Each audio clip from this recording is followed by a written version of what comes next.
Count. And I'm just as gay as you. Whoa. Hi. Hello, ladies and gentlemen. Welcome to another episode of Dragon Coffee. We have our coffee next to us. Go ahead and grab yourself a cup as well. And let's get into some Dungeons and Dragons. What? I know, it feels good going down. Welcome to 105.E. Where we go over Dungeons and Dragons 5. Smooth Dungeons and Dragons in the morning. Absolutely. Today, we'll be going over spellcasting and spellcasting attacks and certain different effects that certain spells have. And I will be bringing up my Trixie Clemstorm spell list. That way we have a reference. And if you want to see it in action, you can go over to AC2 Hype and you can see those spells in action and see what they do. AC2 Hype. AC2 High is our, before we get into the episode, is our live play. It's our baby. It is our baby that we have created. Our live play sessions that we do over on the AC2 High podcast of the Tal'Dorei campaign. We'll go over that during our break, over what that is, but right now, let's get into spellcasting. So, I played Trixie Clemstorm on AC2 High, who is a drow wizard. That's just a character. So, let's go over some of the spells and what you have to roll to attack. And let's just say that me being Trixie Clemstorm, should we go over cantrips first? Let's go over cantrips first. Cantrips and the different levels of spellcasting. Level 0 are cantrips. You can always cast this at will at any time with these certain spell casting effects. So, Dancing Lights. Dancing Lights is a spell that creates 4 torch-sized lights that kind of revolve around you in a sense. That create some light for you. You can always have that casted as a cantrip. Simple as that. These cantrips there's typically not that much damage when it comes to cantrips. But they do scale with levels, so it helps them stay current in late game. And as bonus actions for all spellcasters, if you cast a level spell that is not a cantrip, or level 1 or higher, you can always cast a cantrip as a bonus action. Or is that just something we do? No, that's when you cast a spell of first level or higher, you can follow it up with a cantrip, of course, always. Just making sure. The order in which you do it does matter, but I say as a DM, why does it matter? I never follow that rule. Right. So whatever you guys like to play at your table, that's up to you. But at our table, we do not really care the order. Absolutely. Alright, so let's go over some different effects. Let's start with a spell cause. Let's first go with Arcane Focus versus Material Components. There you go.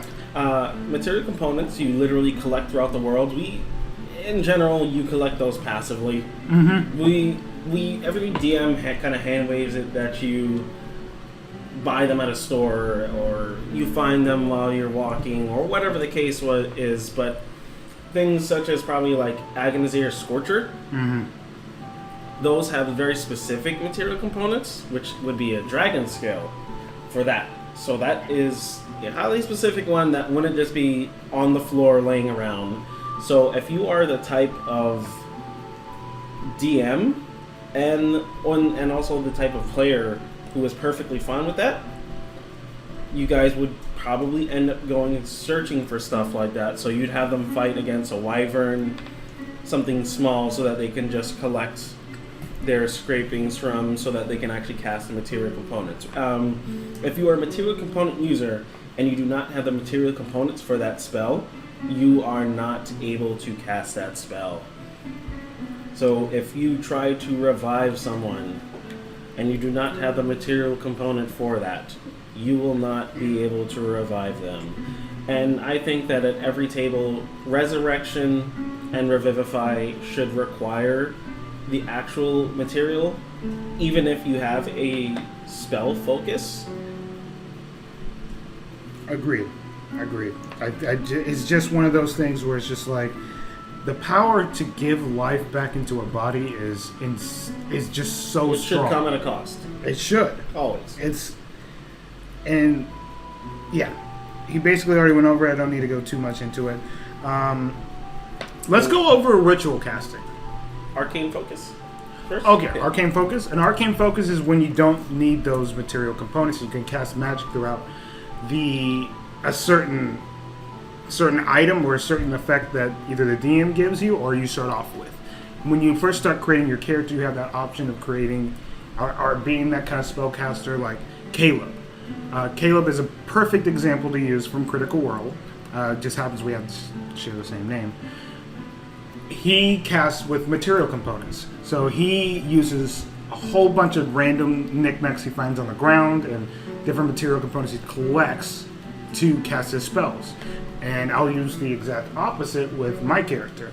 My character is Trixie Clemstorm. She's also a wizard, but she chooses half and half.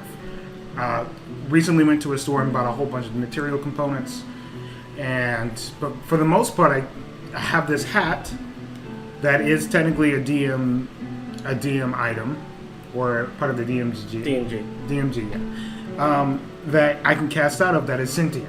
That is technically my arcane focus. So I cast a lot out of my magic, out of my hat, and half of it is it's all up to choice what you want to do. But that's essentially what an arcane focus is. It's channeled through your whatever you're count. I'm just as gay as you. Whoa! Hi! Hello, ladies and gentlemen. Welcome to another episode of Dragon Coffee. We have our coffee next to us. Go ahead and grab yourself a cup as well, and let's get into some Dungeons and Dragons. What? I know, it feels good going down. Welcome to 105.E, where we go over Dungeons and Dragons 5 movies. Smooth Dungeons and Dragons in the morning. Absolutely.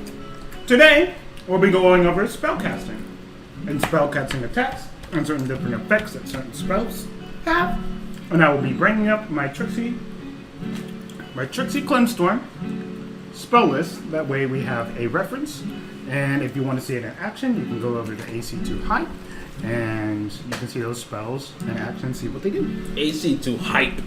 AC2 High is before we get into the episode, is our live play. It's our baby. It is our baby that we have created.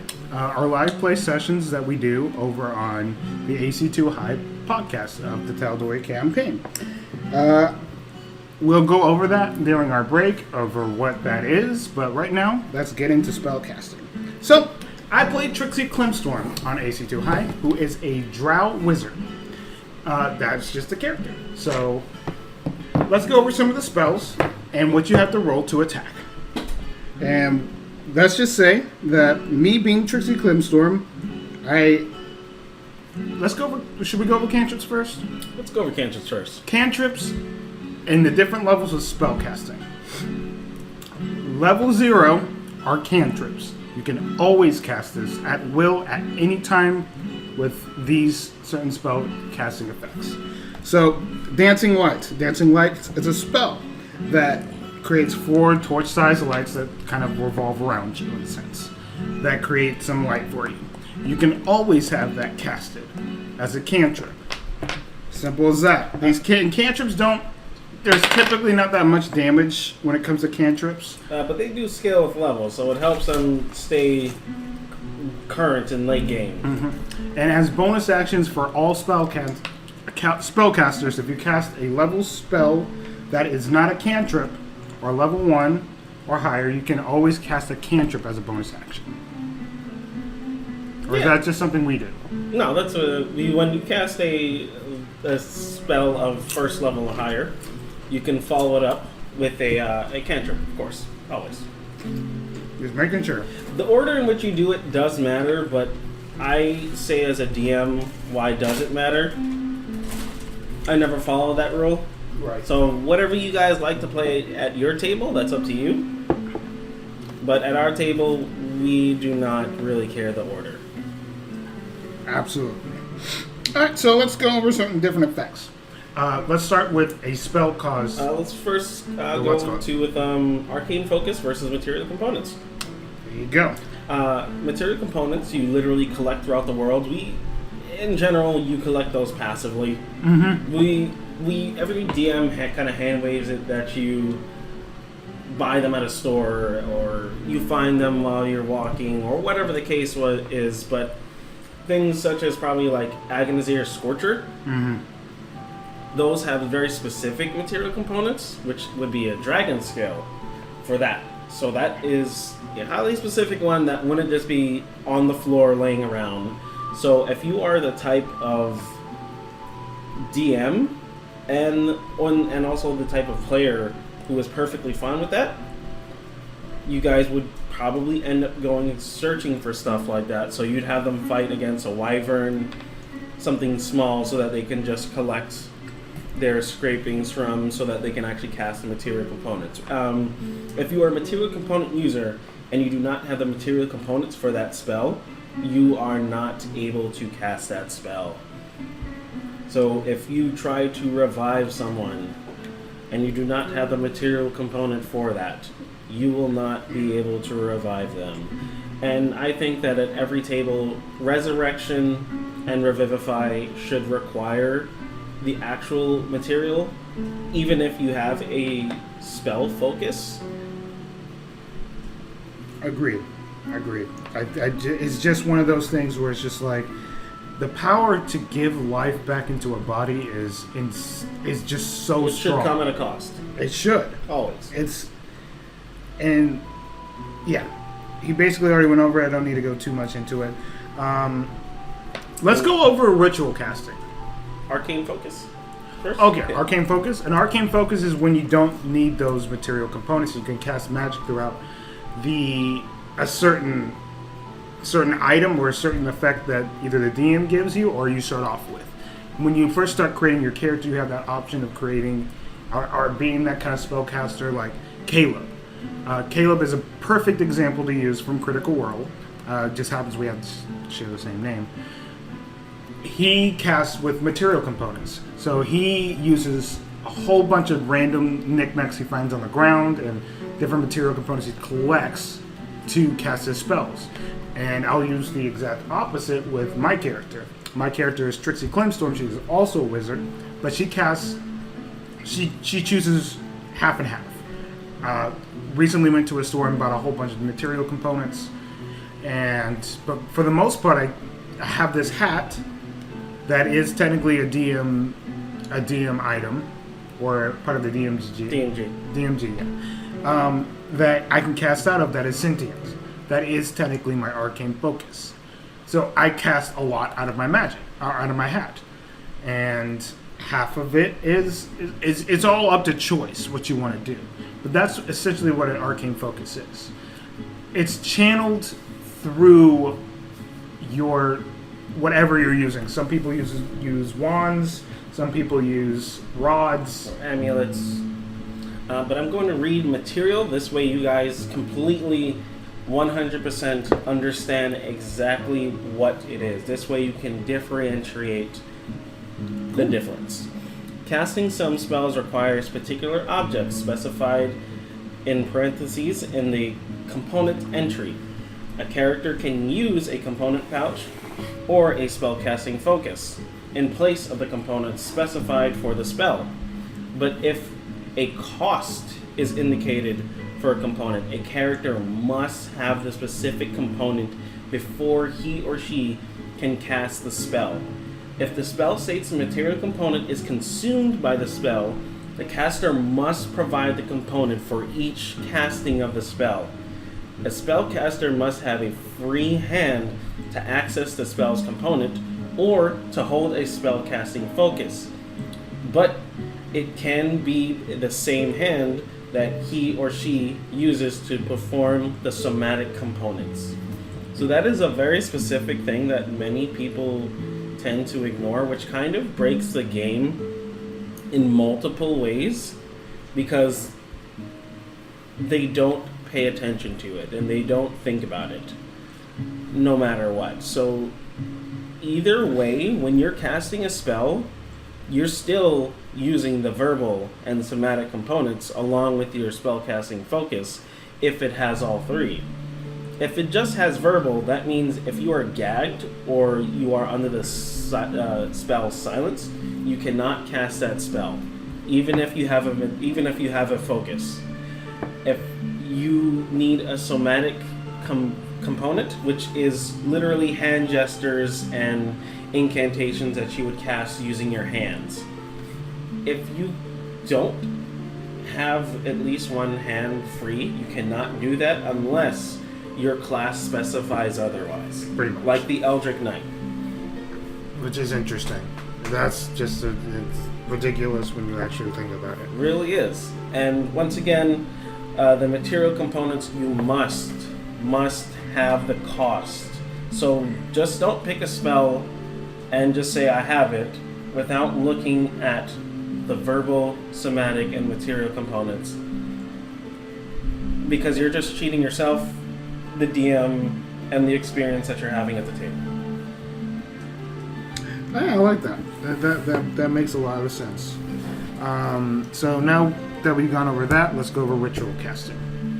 Ritual casting is, since you already have it up, I'm going to have you do that while I look at the different effects and have those prepared for when I get a chance to talk. So go ahead. So ritual casting is, in a sense, it's like. I can read it out. Go ahead. Certain spells have a special tag, ritual. Such a spell can be cast following the normal rules for spell casting, or the spell can be cast as a ritual. The ritual version of the spell takes 10 minutes longer to cast than normal. It also doesn't expend a spell slot, which means the ritual version of the spell can't be cast at a higher level. So you have to keep that in mind. If you're trying to cast something to ascertain a higher level of what it is, you cannot do that if you ritual cast it. To cast this spell as a ritual, a spellcaster must have the feature that grant the ability to do so. The cleric and druid, for example, have such a feature.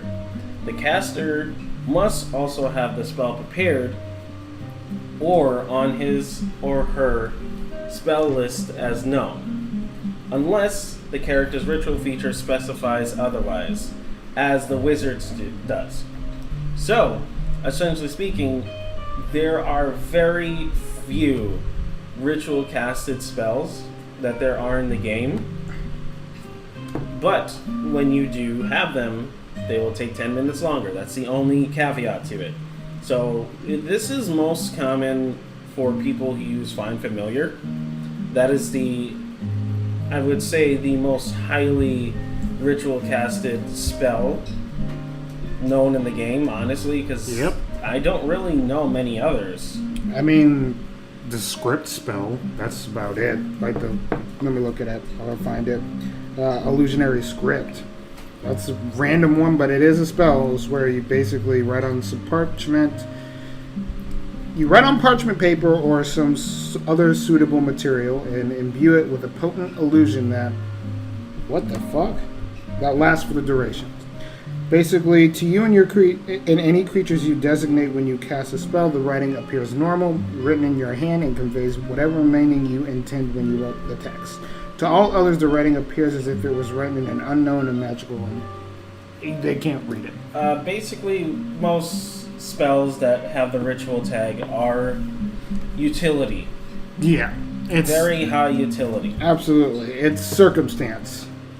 It feels like. Half the time, you're probably not going to grab a ritual spell that is not Find Familiar. Pretty much.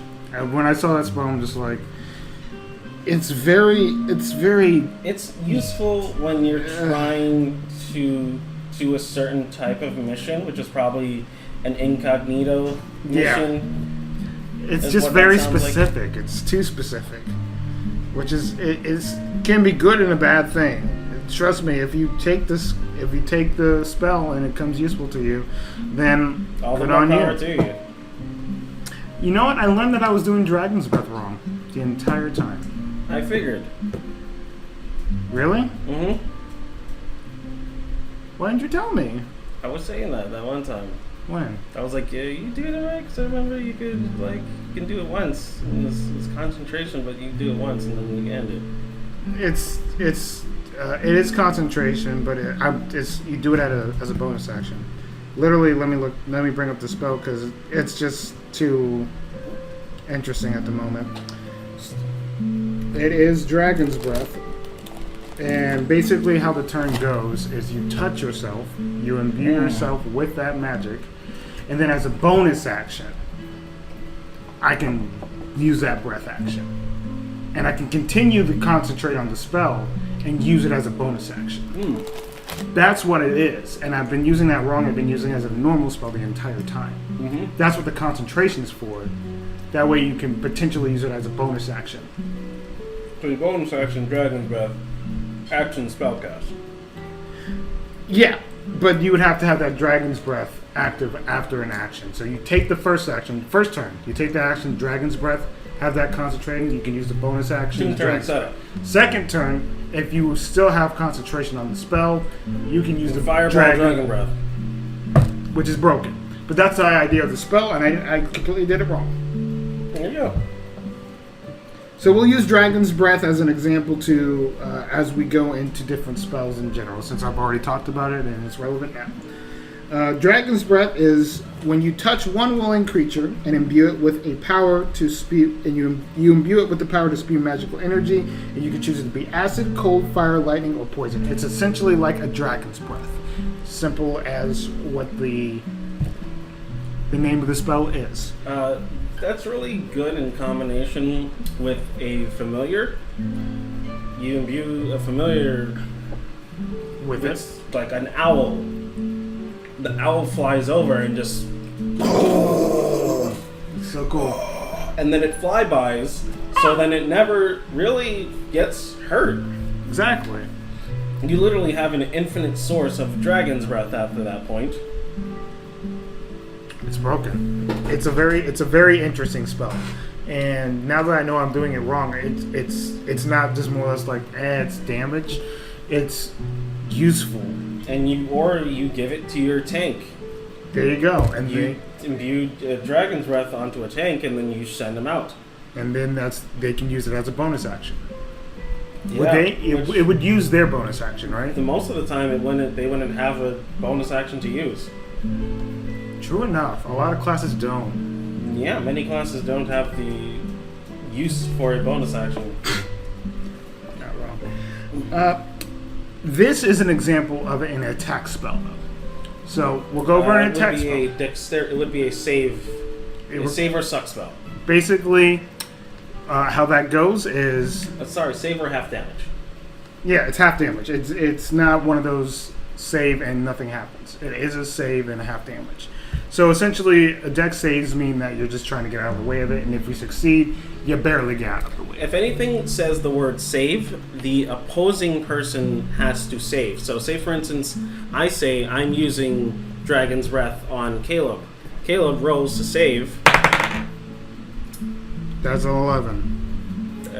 That does not pass. So basically, when you're trying to save against a spell attack, regardless of whether it's wisdom, intelligence, dexterity, whatever those modifiers you have attributed to it, that would be found in your character sheet on the saves, under saves. It would just be dexterity save or wisdom save. If you are proficient at those saves, you should already have the number jotted down, but if you do not know, it would be accrued to your ability score modifier plus your proficiency, which would be found underneath your character, your class. Pretty much. That is how you get your saves that you're proficient at, and that's how you would know. Mm-hmm. So if he were to be casting if I'm casting Dragon's Breath on Caleb, and he has to make a save, if he fails a save, which if it does not pass my spell save DC, Right. that means he takes full damage. And say, for instance, he rolls a natural, let's say 18, and he passes with modifiers. He would take half damage. Let's see what I rolled. So 2 and a 1. and a 4. 2, 1, 4, 3, 7. That's 7 damage. 7 damage is an interesting one because half that is pretty much it's up to DM's discretion if you go down or up. Round up or round down. I usually round up. It's a lot easier to do it that way. And I would take half that damage, so half of 7 if you round up is 4. So I would take 4 damage instead of the full 7 damage. So it's a pretty simple one. It'll take some getting used to, but for the most part, your DM will be helping with that, so it's not going to be the worst. Spellcasting is not as difficult as people make it out to seem. It's just hard keeping track of all of your spells. Exactly. That is the difficult part in spellcasting. A lot of maintenance. Let's go over a spell that helps you as an individual, a spell that is casted well often. Let's go over Mage Armor. Utility spells, essentially speaking. Utility. Something like Mage Armor would just have no battle mechanic to it or any use as far as damage goes, which those are considered utility spells.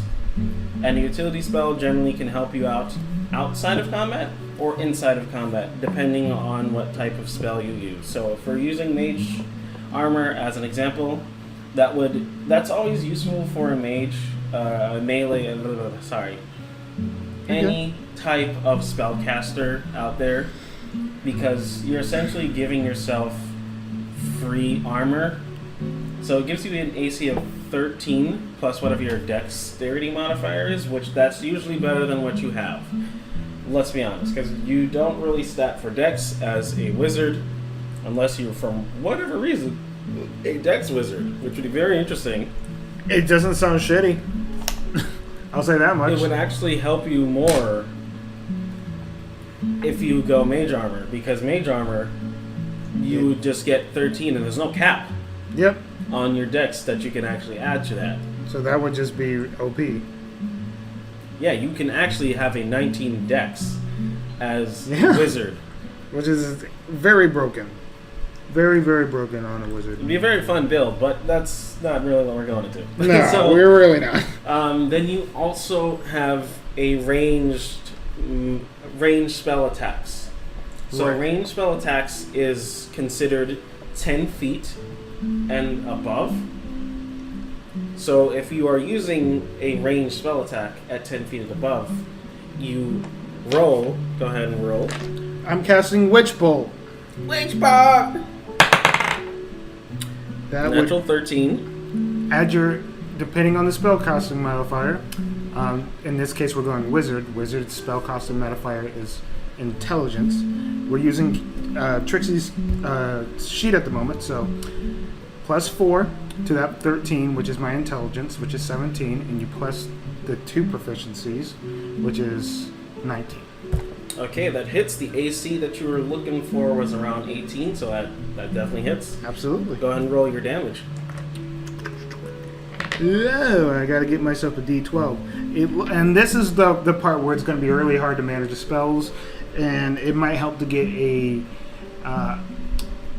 book, or have the books with you, or have there's certain apps out there, and there's certain different. Or what I do is I shorthand all of my spells, so I write them down. Shorthand dex save or half damage, and I write down the damage dice and how much dice I roll. You look like you got a 1 for that, so that will do exactly 1 damage. But if you try to attack in melee range, and melee range is considered 5 feet distance, so we're talking about squares if you use grids. If you are directly next to the opponent, or if you stare to the mind, you can just say if you're adjacent to your attacking creature. You will have disadvantage on that attack, which means that you roll twice and you take the lowest possible number that you got. 100%. It's as simple as that. What other kinds of spells? I know there's plenty of them, but what other kind of spells do you want to go over? There are charm spells. All right, Charm Person. Let's go with that one. Let's go over Charm Person and charm spells in general. For charm spells, that is usually a wisdom saving throw, and more than half of the charm spells that are out there, it's flavored so that the person knows that you are charmed if you use it on them, and that is for the, I would say, more for a higher level. When you're higher level and you have basically an infinite pool of resource in order to consistently charm one person into doing, probably whatever you want. And I think it's just so that it's a balancing purposes.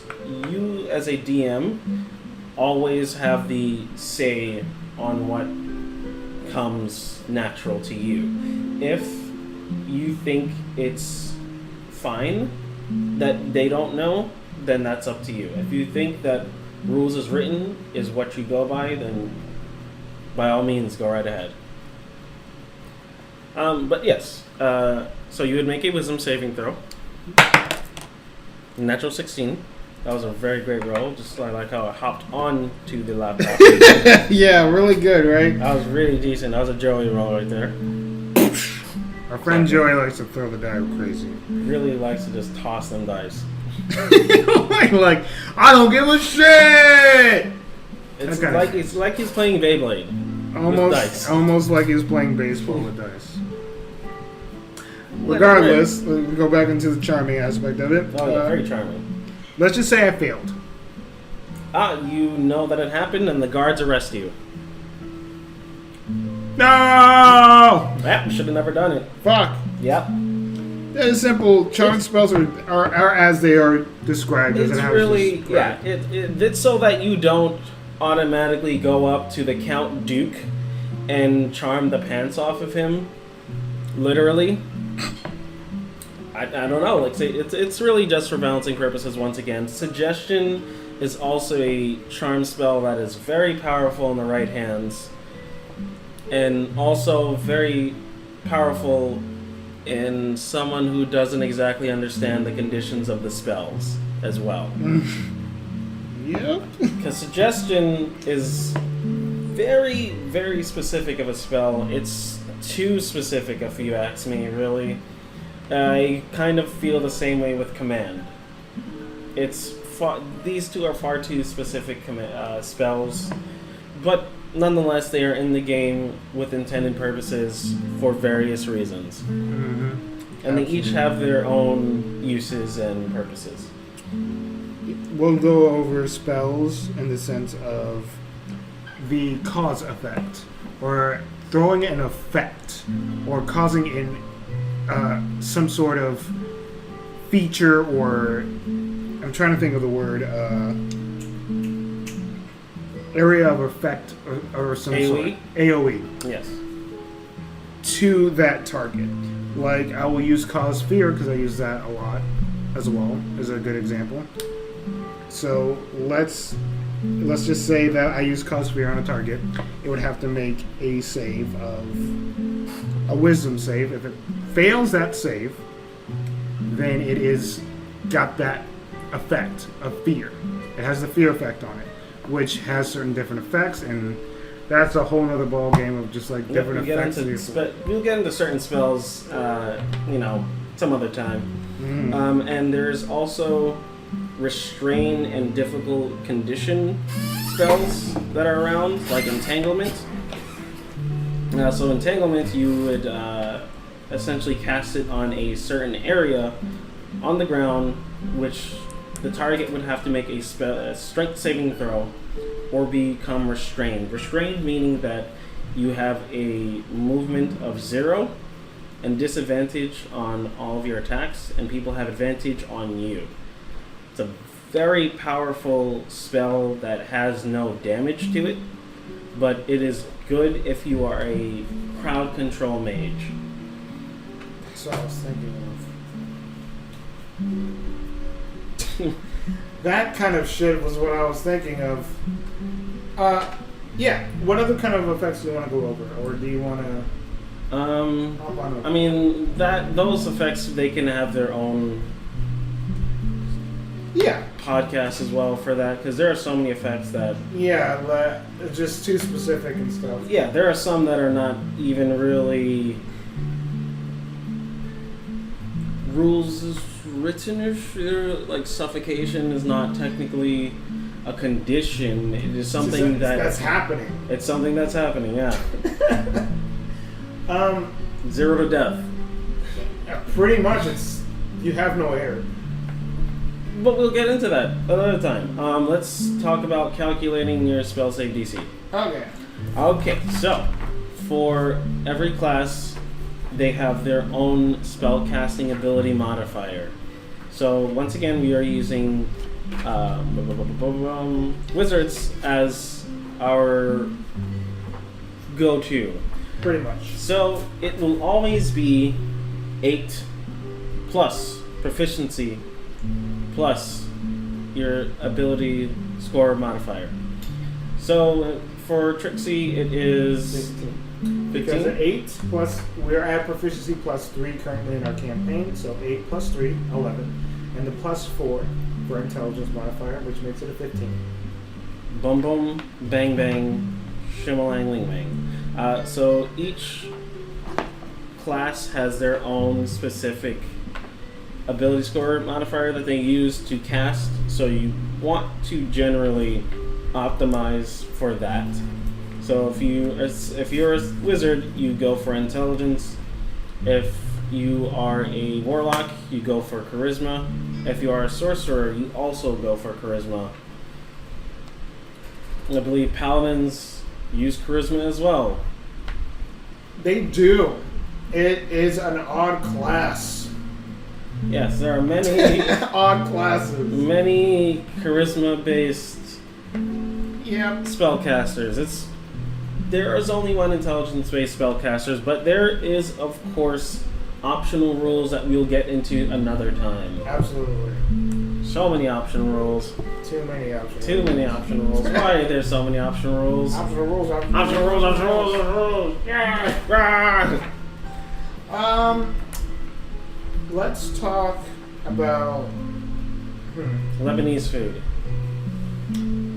I know that you wanted to go over certain different spell effects, and we pretty much gone over it. Are there any other spells that require different sorts of different effects that we have not covered? Really, that's kind What of kinds? That's really the kinds of spells that they got. Pretty much. That's what I was thinking too. I just didn't know it. Since he has the laptop in front of him, so he's got the resource in front of him at the moment. So you never know. Yeah, pretty much. I guess let's actually go over what concentration is, because we talked about concentration. We did not explain it. Concentration are certain spells can last longer, or you can make certain spells last longer up to a certain amount of time limit. Whatever the duration is, generally a minute or more. Depends on the spell. Yep.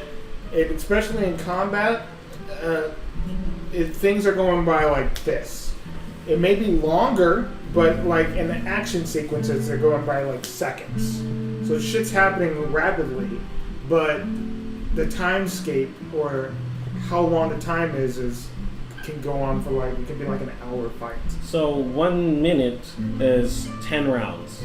So rounds are considered from when the first initiative starts until it loops back. Pretty much. And that's how you would concentrate, or at least how you calculate concentration. Now let's just say that he had a monster that chose to attack me while I was concentrating on a spell. We'll use Dragon's Breath as the example since we already used that. I concentrate on Dragon's Breath to potentially use that bonus action with my familiar that is already above them looking to a hit. The monster decides to hit me. I have to roll that damage that was hit to me, right? Yeah. The damage that was hit to me, or that was done to me, I would have to roll higher than that, or I would have to roll that. If I remember correctly. Let's see. Got it up? Let's see the wording. All right, go for it. Concentration. Taking damage. Whenever you take damage while concentrating on a spell, you must make a Constitution saving throw to maintain your concentration. The DC equals 10 or half the damage you take, whichever number is higher. Okay, gotcha. So it's... So basically, you have to deal damage over 22 in order for the secondary effect, which is if you take half damage that is higher than 10 to even take effect. So sometimes dealing 22 damage for an enemy is very, very easy once you go up to higher levels. Yeah. So essentially, you can when you concentrate on that spell, and let's say you don't make the save, your concentration is just gone, and the familiar can't no longer cast that Dragon's Breath spell because it's no longer in effect because you cannot hold a concentration. Yep. And if you take damage from multiple sources, such as an arrow and a Dragon's Breath, you make a separate saving throw for each source of damage. So you roll for the first damage from the arrow, which you probably save, you get a 10 or above, you pass. But then you take damage from the Dragon's Breath, and you feel sad because the dragon did a bulk ton of damage, and you have now dropped your concentration, meaning that you no longer have that spell activated. Nope. It's just one of those things. It's one of those things that's just the nature of the game, and especially when you're taking a risk on concentration spells. And sometimes, like, if you feel like someone is, or one of your party members is dragging the attention away, or literally just all up in the other enemy's face, just distracting them, then of course go ahead and keep that concentration. But sometimes, if you're facing a smart enough enemy that knows what the hell you're doing, it's going for you. Most likely. And also, being incapacitated or killed, you lose the concentration of the spell if you are incapacitated or if you die, which is very noteworthy. And I just want to say this as well as a DM. It says incapacitated and not unconscious, which is fairly weird, in my opinion. The wording is weird. Definitely, but this is rules as written. Yep. You can do whatever you want at your table, but I would go with unconscious and incapacitated. Both. And also, this is another flavor text as well that it has. The GM might also decide certain environmental phenomenon, such as a wave crashing over you while you're in a storm, tosses a ship, requires you to make a con save of 10 in order to maintain concentration for the spell as well. This is more for thematic events, essentially speaking. These are probably very one in few chances that situations like this will occur where you're holding concentration and a storm occurs and your boat gets tossed. So, I mean... that's insanity. It's very minute amount of situations where that will happen. Yeah, but it's a possibility. It is a possibility, that's nonetheless. Why it's there. That's exactly why you make that con save. Crazy. Yeah. So I feel like we went over. Yeah, we're good. About, we've been over the spell casting, and we got over the basics of it. Obviously, there's so much to spell casting and the amount of things that you can do with spells. Dungeons and Dragons 5e has over 100 different spells. It's ridiculous. There's too many different effects and too many different things to go over that it would take over the entire podcast. We're going to go ahead and take our halfway mark here, and I'll go ahead and go over during our quote-unquote break here the different podcasts that we are doing. Well, at least pretty much the one podcast, but it's there. We are currently doing a live play series of AC2 High, and AC2 High is doing a Tal'Dorei campaign, which is the campaign that Matt Mercer, the campaign setting most likely that Matt Mercer put out, that they're doing on Critical Role. And our DM is basically rolling after the events of Thordak and going off of a perspective of some of the Drows that came above ground after the events of Thordak, essentially, and basically going off of the specific Drow's perspective. I'm playing a Drow called Trixie Clemstorm that we basically went over. She's a wizard, and another one of our friends is playing a rogue Drow. We're definitely going over a different aspect of the world, and we hope that you come over and spend some time with us as we go over some of these interesting aspects of the campaign settings itself. We do plan on doing more than just this one campaign over on AC2 High. This is just the beginning for us. So if you want to stick over there and maybe ring them subscribe so you can go to that content as well. Or if you're watching on YouTube, you can toll of the bell. Ha! I like that. I really do like Toll of the bell. Toll of the bell! Ding dong, ding dong. And get that notification bell to see when the next Dragon Coffee or when the next AC2 High episode comes out, for YouTube's sake. Definitely check us out there, and let's get back into our podcast. Do you have your monster pull up? Of course. Alright, so what monster are we running today? We are talking about the Grungs. The green... The Grungs! Underlings that never get sex. That's what Grung stands for. No, it doesn't. No, it doesn't. Oh, it's so cool. They're so cool. Volo's quote is, "Sentient poisonous frogs that live in the trees. Truly, the gods hate us." Whatever Volo was high on that day he wrote that, he definitely made sure that everybody knew. For sure. What a weird...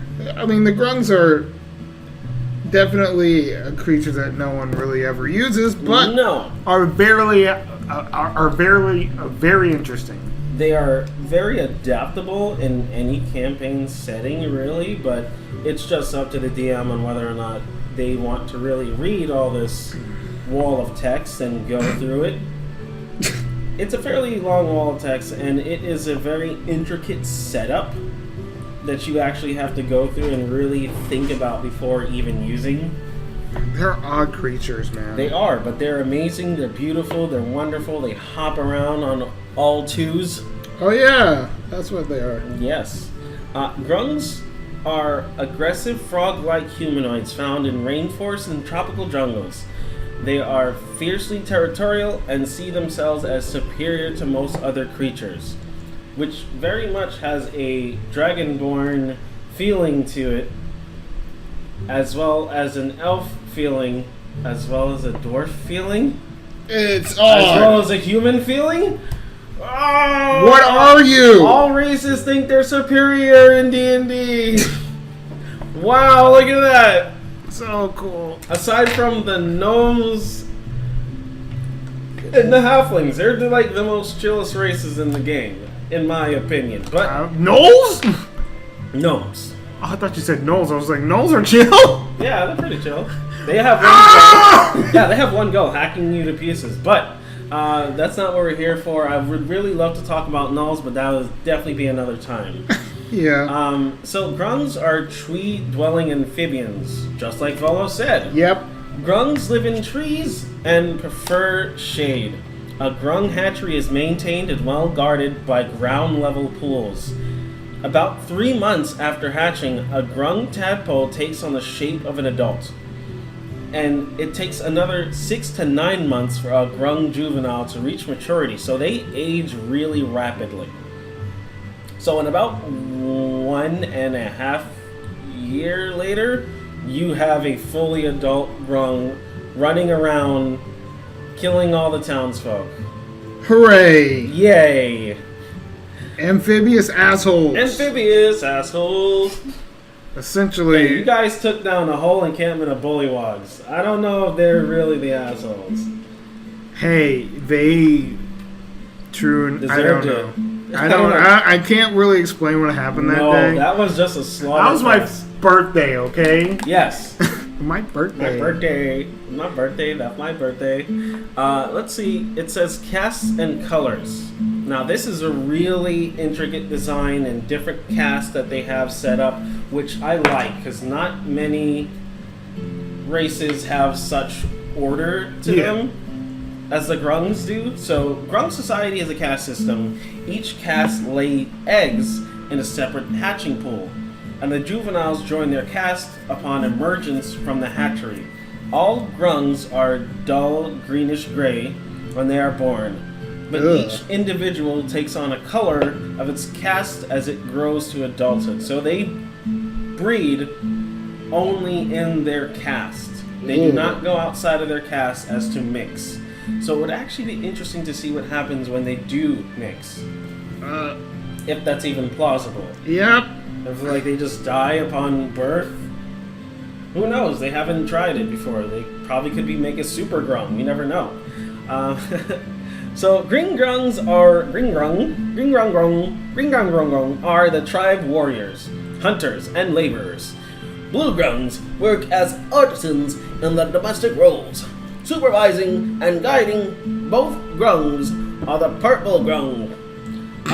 They serve as administrators and commanders. Red Grungs are tribe scholars and magic users. They are superior to purple, green, and blue Grungs, and given proper respect even by Grungs of higher status. Higher castes include Orange Grungs, which are elite warriors that have authority over all lesser Grungs, and the Gold Grung, which hold the highest leadership position. A tribe's sovereign is always a Gold Grung. A Grung normally remains in its caste for life. On rare occasions, an individual that distinguishes itself with great deeds can earn an invitation to join a higher caste. Through a combination of herbal tonics and ritual magical, an elevated Grung changes colors and is inducted into the new caste as the same way that a juvenile of the caste would be. From there on, the Grung and its progeny are members of a higher caste. That's both all the caste colors, the way they differentiate each other. It's silly. It's silly, but it's amazing too at the same time. It gives the DM that part, of course. Structure as far as that goes, but it confuses the shit out of a PC if they see this. I mean, yes, that's what I'm thinking. I'm just like, I mean, of course it's interesting and it's cool, no doubt about it. Like the way that they have set up their society, the hierarchy. But it's also just like, if you're this color, you do this, nothing else. I mean, technically, no and yes, because they do have a way to move up. So you can move up in the ladder. Do they just change colors, though? I mean, it says they go through a ritual to literally change their colors. That's hilarious. That's hilarious, actually. I love it. I like that part. I mean, so say, for instance, really random, really off topic, but not off topic at the same exact time. If you, as a DM and players, randomly want to do a one-shot of Grungs, that would be very interesting. I think that would be really, really interesting. You guys all start off as Green Grungs and you move up. Grung! I am a Grung. I'm a Grung.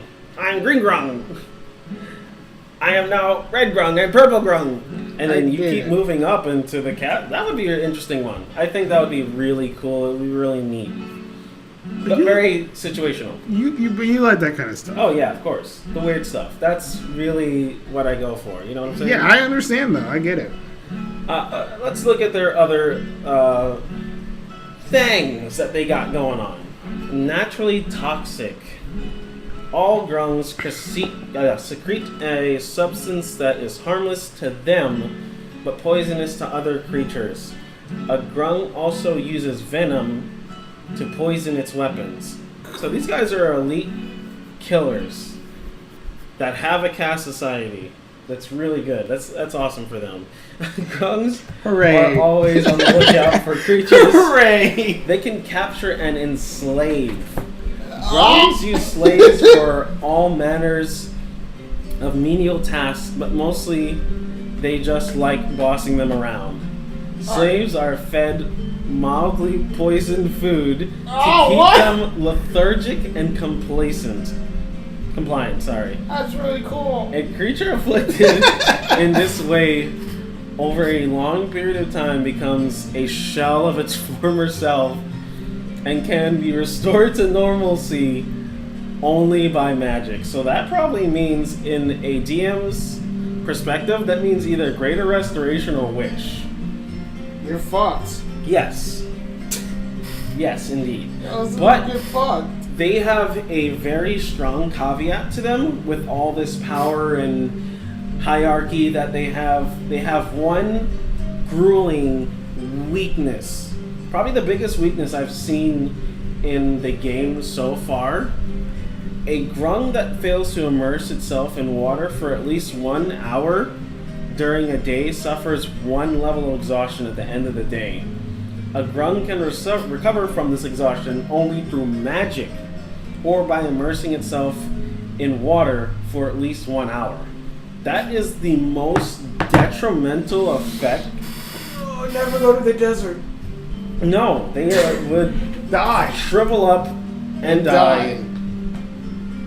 Holy. Yeah, no, that's what makes them. That's what makes them weak, if anything. Holy mackerel. You can kill an entire population of grung by having 7 wizards use shape water or control water to just throw all the water they have collected in their reservoir or cut off their water supply, and you have an entire forest of dead grung.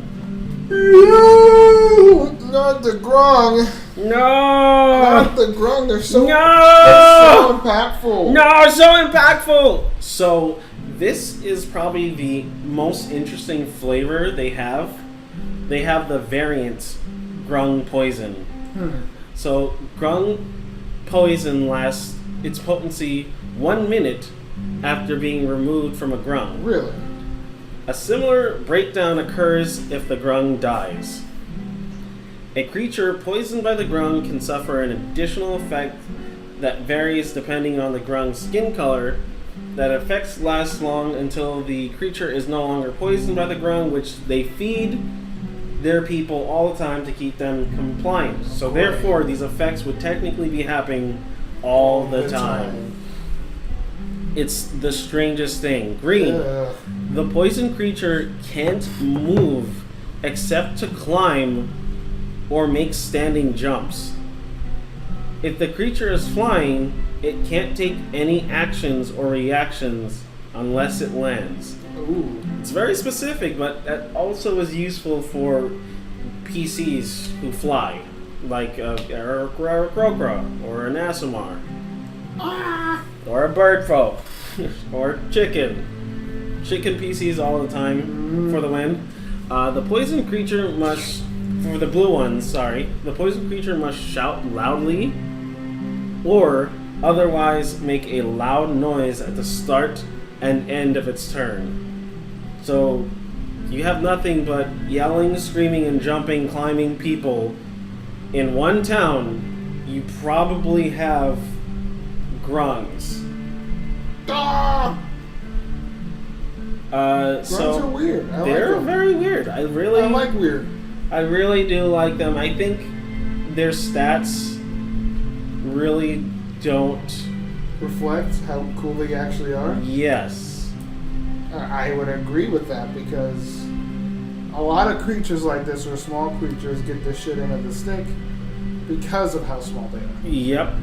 And honestly, they don't really have a lot to them as far as their stats go.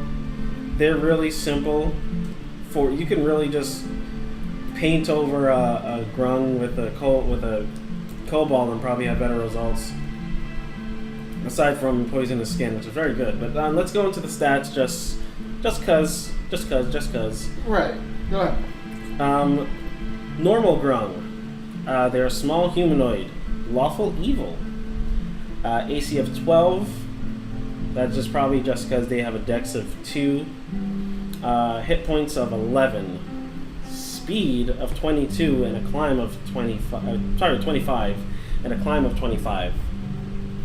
7 strength.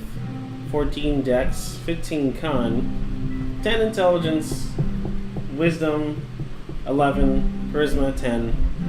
Dexterity saving throw of 4, so they're very good at that. Skills are athletics, which is a +2, perception +2, stealth +2, survival a +2. They have many skills, which is very rare for a non-PC. So a monster having that many different abilities, skills is definitely interesting. And Different boons. of course, damage immunities and conditions is both poisoned. They can't be poisoned. They can poison you. I mean, I think that's part of their nature, though. Yeah, that's pretty much all reflected upon poison. Passive perception of 12, and they only know the language of the Grungs.